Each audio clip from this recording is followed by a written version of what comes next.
डेरा दिया, जिसमें चीचड़ माकड़ सांप बिच्छू सब विद्यमान है। न गुदड़ा है, न रजाई है, न तकिया है, और सभी सूर्यों को रात में ठंड लगे है।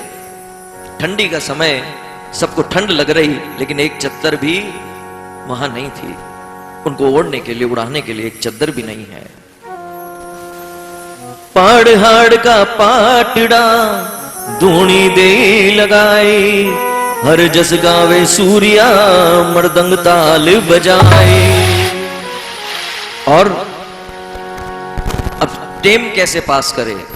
टेम पास करने के लिए कुछ तो करे। तो नरसिंह जी के पास तो एक ही काम, चाहे टेम हो बेटेम हो, नरसिंह जी तो हमेशा भजन कीर्तन भजन कीर्तन भजन गाने लग जाए बस। अब ये समाचार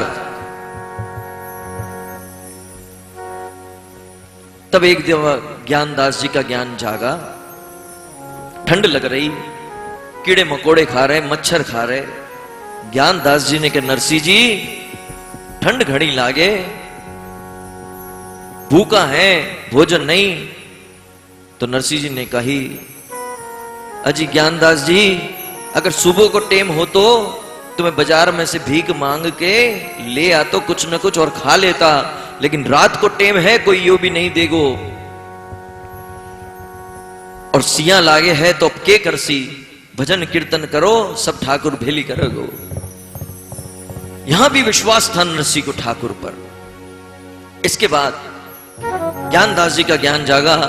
ज्ञानदास जी ने कही, नरसिंह जी एक बात बताओ कि ऊपर के है? कि ऊपर आसमान है। इधर के है? कि खाली। इधर खाली, पीछे खाली, आगे खाली, और ऊपर? ऊपर भी खाली। अरे नहीं नरसिंह जी, ऊपर की बात नहीं कर रहे हो, मैं तो बात कर रहा हूं हमारे सर के ऊपर के है। कि ऊपर तो छप्पर है। हाँ बस के छप्पर है ना। ज्ञानदास जी अंधे थे, सूरदास थे, उन्हें पता नहीं, लेकिन नरसिंह जी से पूछ रहे हैं कि ऊपर के है? नरसिंह जी ने के ऊपर छप्पर है, कि बस इस छप्पर ने नीचे खाल दो, इस छप्पर ने नीचे खाल दो। नरसिंह जी ने कही, क्यों ब्याया को नुकसान कराओ हो? पहले ही बहुत बदनाम है, ये छप्पर और तोड़ जाओ तो ब्याई सगा के केवेगा? अरे नहीं नरसिंह जी, मैं वो बात नहीं कह रहे हो, ये में छप्पर तोड़वा में कोई नुकसान नहीं होगा। थे तो एक काम करो, एक छप्पर ने गिराओ, और मेरे कहने से गिरा दो, बस गिरा दो, इन्हें छप्पर ने गिरा दो। नरसिंह जी की तो सुनी नहीं। जितने और सूर्या थे सबने लिया और हिलाया, और वो छप्पर इतना पुराना था, वो छप्पर हड़ हड़ हड़ हड़ हड़ हड़ हड़ हड़ करके नीचे आ गए। नरसिंह जी ने कि भाई छप्पर तो गिरा दियो, अभी को के करा? कि नरसिंह जी एक काम करो, इमें लगा दो तुली। कि इमें लगा दो तुली? कि तुली क्यों लगा दें?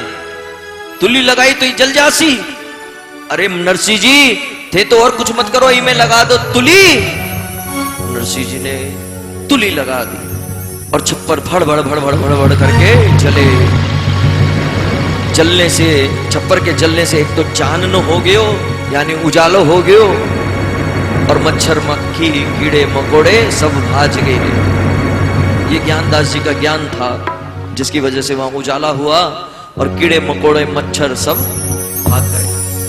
जैसे तैसे रात कटी, सुबह हुआ, नानी बाई को समाचार मिला कि आज मेरा बाबुल आया है। नानी बाई को जैसे ही समाचार मिला कि मेरा बाबुल आ गया है, होता है ना, बेटी को अगर समाचार मिले कि उसका बाबुल आया है तो उस बेटी का क्या हाल होता है, उसके कलेजे में कितनी खुशी होती है।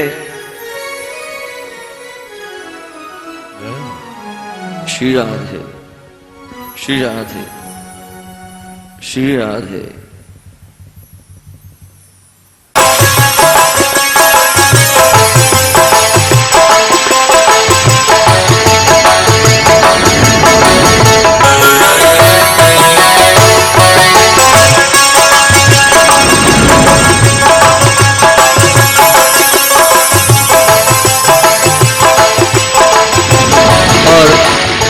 हमारे बीच में अरुणा जी अग्रवाल यहाँ विद्यमान हैं, उपस्थित हैं। मैं कहूंगा कि उनके हाथों से हेमा दीदी को माला पहनाई जाए, उनका स्वागत किया जाए।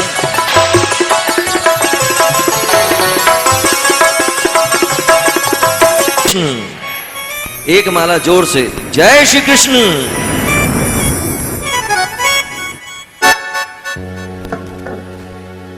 जय जय श्री राधे, जय जय श्री राधे।